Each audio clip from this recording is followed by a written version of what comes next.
So continue this video. See here, we take two atoms which rub with each other. Then one atom.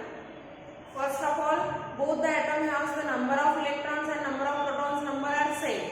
So in which suppose this number of charges positive and negative are same, and when we rub it and keep it near to the other atoms, then the negatively charged electrons go towards to the second atom. Okay, so it is electrically positive and it is electrically negative, because negative charge are more excess in this atom. So it is negatively charged atom. Electrically negative atom we call it is.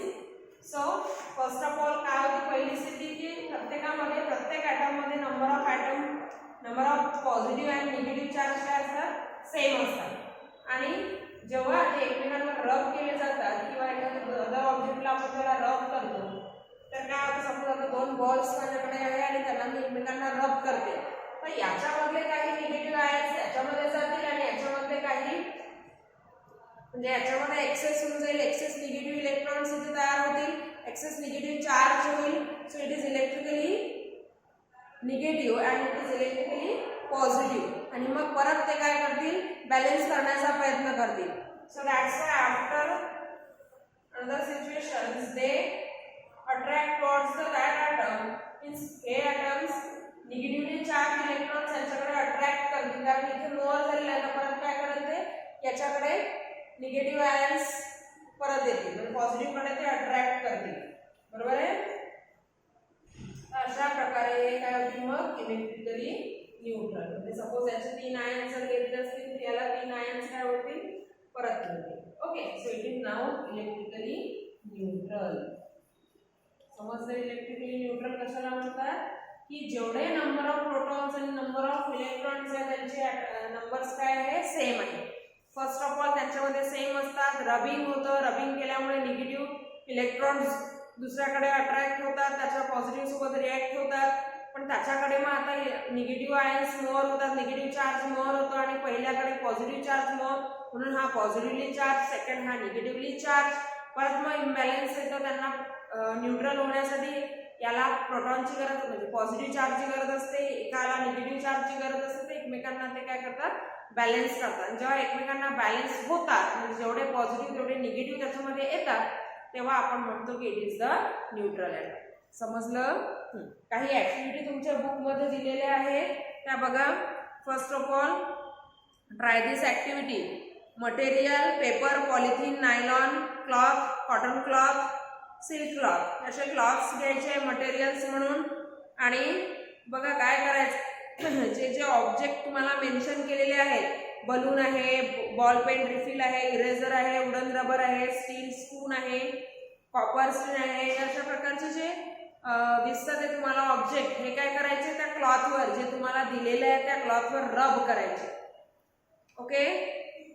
Weather paper pieces get attracted, मग त्याला paper pieces attract होतात का, बलूनला होतो का, ball पेनला होतो का, ते लिहायचं आहे. Does the object gate charge होतो का की नाही ते सांगायचं आहे. ठीक आहे. तर ही ऍक्टिव्हिटी तुम्ही घरी करू शकता, तुम्हाला करायची आहे. ओके. जे जसं आता पेपर आहे आपल्याकडे, पॉलिथिन आहे, नायलॉन क्लॉथ, कॉटन क्लॉथही असतात, ते घ्यायचे, त्याच्यावर हे जे ऑब्जेक्ट दिलेले आहे हे रब करायचे, आणि मग पेपर पीसेसला बघायचे पेपर पीसेसला अट्रॅक्ट होतो का नाही, म्हणजे जे तुम्ही घेतलं आहे ते. जसं आता बलून घेतलाय आणि इकडे आपण समजा कॉटन क्लॉथ घेतला, बलून रब करायचा आणि त्या कॉटन क्लॉथला स्टिक करून बघायचा होतो की नाही. ठीक आहे. म्हणजे अशा मॅक्झिमम ऍक्टिव्हिटी याच्यामध्ये दिलेल्या आहे स्टॅटिक इलेक्ट्रिसिटीच्या. जसं आता इरेझर घेतला, आपण इरेझर रब केलं आणि आपण पेपर ऑफ पीसेसला बघितलं की स्टिक होते का. ठीक आहे. तर अशा प्रकारचं तुम्हाला एस ऑर नो लिहायचं आहे.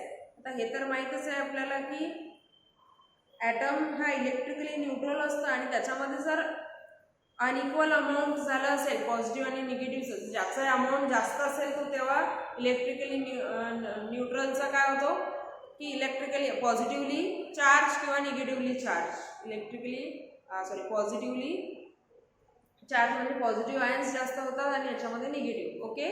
आता बघा, थॅलेस नावाचा जो सायंटिस्ट होता, ग्रीक सायंटिस्ट, त्यांनी फाउंड काढलेली concept that is the electron. Thales found that the feathers are attracted towards the rod of yellow colored amber, so which had been rubbed against the woolen cloth. Amber is called the electron and it is the Greek language, so that property of amber to attract the thing was named electricity by Thomas brownie. त्यांनी हे काढलेलं आहे. त्याच्यानंतर आपण बघितलं आहे frictional electricity. आता frictional electricity म्हणजे काय? जी फ्रिक्शनमुळे होते ती फ्रिक्शनल इलेक्ट्रिसिटी. जसं आता स्टॅटिक इलेक्ट्रिसिटीचं आपण बघितलं की ते स्टॅटिक म्हणजे स्थिर असतात चार्जेस. जेव्हा रबिंग केल्या जातं त्यांच्यामध्ये घर्षण होतं, then the electrons are excited to react the other object. रेस्टवाला ऑब्जेक्ट जो असेल त्याच्यासोबत ते अट्रॅक्ट होण्याचा प्रयत्न करतात. So that's why this negatively charged ions which is vibrate, which is get more energy, which are excited to attract the other, so they are goes towards it. त्याच्याकडे ते जातात आणि मग तो काय होतो की हे निगेटिव्हली आयन्स त्याच्याकडे जातात. जो रिमेनिंग ऑब्जेक्ट असतो तो पॉझिटिव्हली चार्ज होतो आणि ज्याच्याकडे हे आयन जातात तो निगेटिव्हली चार्ज होतो. ओके, तर अशाच प्रकारे याला म्हणतो आपण इलेक्ट्रिसिटी. आणि जी फ्रिक्शनमुळे तयार होते ती फ्रिक्शनल इलेक्ट्रिसिटी, आणि जे स्टॅटिक चार्जेसमुळे होते, charges is produce only at the places of friction, जिथे फ्रिक्शन होत आहे तिथे. बरोबर आहे. आता फ्रिक्शनचे मोर एक्झाम्पल्स आपण बघितलेले आहेत. ट्रेनने जातो तेव्हा असा रोड असतो बघा, स्लोपी जरा, त्याच्यामध्ये फ्रिक्शन असतं. सो ते व्हील्स वगैरे त्याच्यामध्ये म्हणजे आपण स्लेप होऊ शकतो तशा पार्टवरून, त्याच्यामध्ये जर फ्रिक्शन कमी असेल तर. ओके, आपण इथे स्टँड आहे, विथ स्टँड आपण राहू शकतो बिकॉज ऑफ दिस फ्रिक्शन, कारण अर्थच्या सरफेसमध्ये आणि आपल्या फूटमध्ये जे फ्रिक्शन आहे त्याच्यामुळे. Okay, so that concept we you know. आता बघा कन्सेप्ट आहे रिपल्शन आणि अट्रॅक्शन.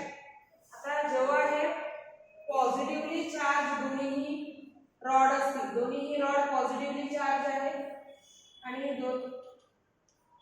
तेव्हा काय होईल यांच्यामध्ये, जसं आपण मॅग्नेटचं बघतो, when two magnets are attracted towards each other means their north and south poles are attracted towards it, and when we take the north pole then it repels, so we call it is the like poles are repelled to each other.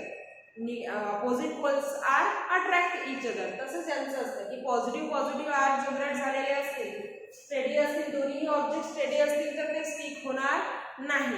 and one object is get electrically charged means we call it is the negative charge are generated and it excited, then this negative charge is attracted towards the positive charge means steady charge. जसं lightning होतं, तर आकाशामध्ये जेव्हा lightning होतं ते example आपण बघणारच आहे.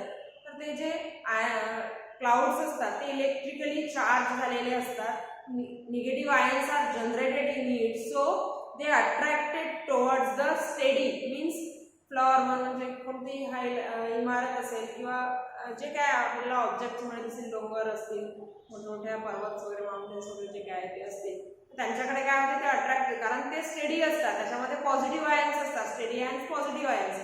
आणि जे जनरेट झालेले इलेक्ट्रॉन्स दॅट इज निगेटिव्ह ते एक्साइटेड असतात, so they are attracted towards the steady items in positive charge.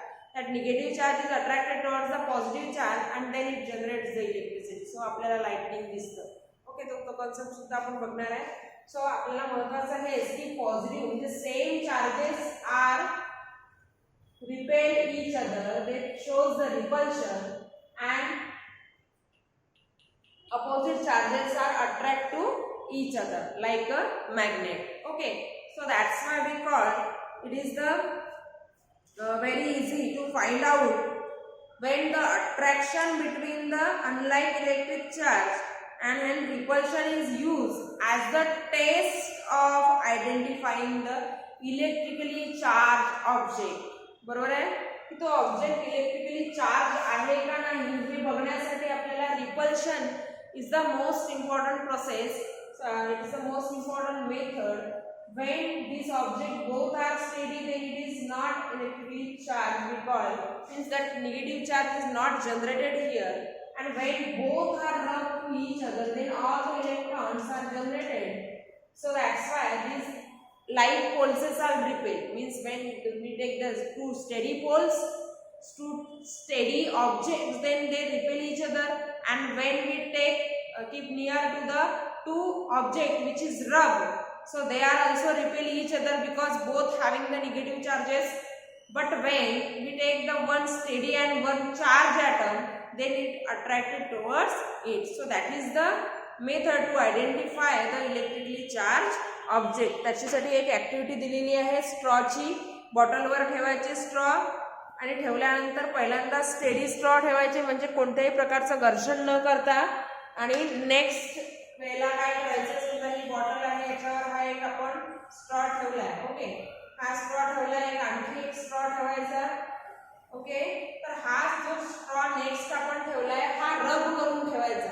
आणि मग अनदर चार्जेस, अनदर स्ट्रॉ आपण घ्यायचे. एकाला काय करायचं, घर्षण करायचं. हा विदाऊट घर्षणवाल्या म्हणजे विदाऊट इलेक्ट्रिकली न्यूट्रल वाल्या स्ट्रॉ सोबत त्याला आणायचं. तर तो एकमेकांना काय करेल, अट्रॅक्ट करेल. कारण त्याच्याकडे निगेटिव्ह आयन जनरेट झालेले असतील आणि हा स्टेडी आहे, स्टेडी इज पॉझिटिव्ह आहे. So they are attracted. आणि तोच जो चार्ज केलेला म्हणजे घर्षण केलेला जो स्ट्रॉ असेल तो या चार्ज स्ट्रॉ सोबत आणला तर हे दोघं एकमेकांना काय करतील, रिपेल करतील. कारण त्यांच्या दोघांवरही निगेटिव्ह आयन जनरेट झालेले असतील.